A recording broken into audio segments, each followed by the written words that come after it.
start? Yes! Okay. Hi, this is David Robledo. This is my informative speech about traveling in outer space.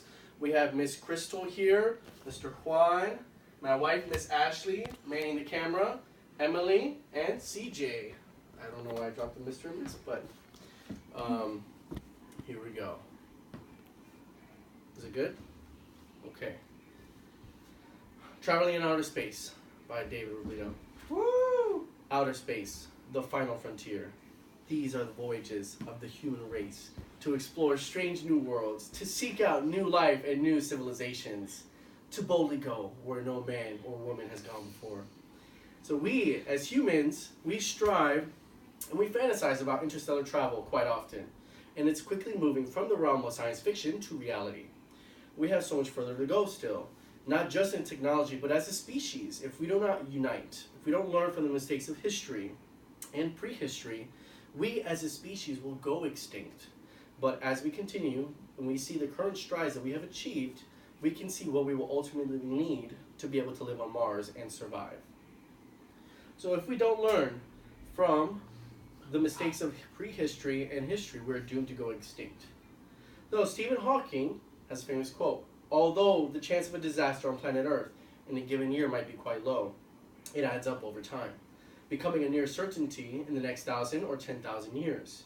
By that time, we should have spread out into space and to other stars, so it would not mean the end of the human race." So, if you do not know, there have been many extinction-level events that have happened throughout the course of the history of Earth, the history of life on Earth. We had the Ordovician extinction, which happened 445 million years ago, and it happened because of an intense ice age, so all the sea levels lowered, and it killed off about 70% of life on Earth. We have the Devonian extinction, which happened 375 million years ago, and this happened due to oxygen depletion, which happened because of a gamma-ray burst. So a gamma-ray burst comes from a dying sun. So it's a huge burst of gamma ray waves that hit the Earth, and it can happen at any point in time. 75% of life had died.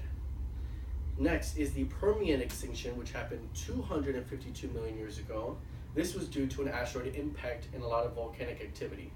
This killed off 95% of life on Earth. The Triassic Extinction, which happened 200 million years ago, was due to the separation of the supercontinents Pangaea and immense amounts of volcanic activity. Too much carbon dioxide in the air, so 85% of life had died. And then, last but not least, the Cretaceous Extinction. 66 million years ago, killed 75% of life due to an asteroid impact. This is the famous one that killed off the dinosaurs, which then led to us. So, many of these events can happen without warning. What will we do when we face such peril? Therefore, we must become a two-planet species at least. We shouldn't put all our eggs into one planetary basket. So we, as a species, have come a long way. We have advanced quickly in such a little time. In 1961, the space race began with the proclamation from John F. Kennedy to Congress. And in 1969, man landed on the moon. So in one decade, we went from not even having satellites in space to landing man on the moon. According to NASA, in 1996, we sent the first rover to Mars, the Pathfinder. And then we launched the Phoenix in 2008, in which we discovered data regarding water and soil on Mars. The Pathfinder is on the left and the Phoenix is on the right. And Elon Musk now is an entrepreneur who created SpaceX. And their goal is to significantly cut costs by creating reusable rockets. So most of the rockets that we've used up until now, they deploy in space, they carry the cargo, and then that's it, they're done. So not only does it create a lot of waste in space, but then it's a lot of money just being wasted on a one-time use rocket. So at first it was a lot of failures, but now they have had 14 successful reusable rocket missions to date. And they started in 2015, so that's really good progress for just, 2 years. And in September of this year, 6 research subjects emerged after 8 months of living in isolation on a remote Hawaii volcano, surviving mostly on freeze-dried food and canned food. The experiment was to see how humans interact with each other in confined spaces. And they communicate with people in the outside world, but only on 20-minute relays. So this was to experiment what the conditions would be like on Mars. But how are we going to get to Mars? NASA actually has a step-by-step process for achieving this and a time frame. They estimate that we can get humans to Mars by the 2030s, so definitely in our lifetime.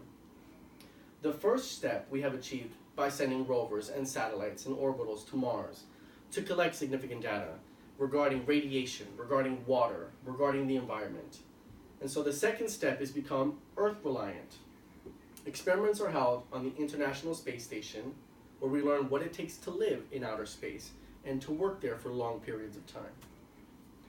The third step is the proving ground, whereas astronauts on the International Space Station are only hours away from home. The new Orion spacecraft will be past the moon, so it will be days away from the Earth. They will do a year-long mission and verify habitation and testing our readiness for Mars. So it's a perfect jumping off point, stepping stone, to being able to live on Mars.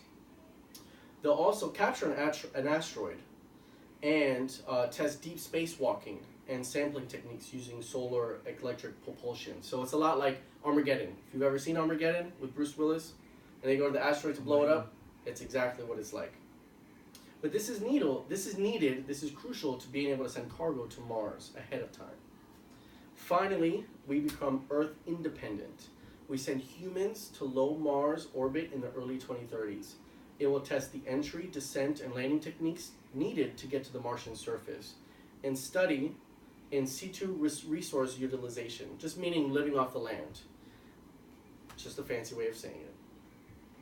Now, no matter our age, our gender, our religion, our political views, or race, if we as a species cease to exist, then we no longer exist at all in any way, shape, or form. So just let that sink in for a little bit. Imagine your family, your loved ones, your friends, just vanished without a trace. Imagine that all of our history just no longer existed.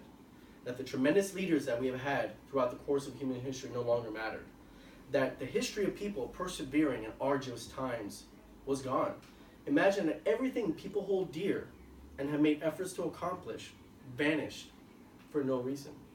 Everything we have ever created would crumble and would vanish as if we never existed to begin with. If that happens, then what is the point? What is the point of doing anything at all ever?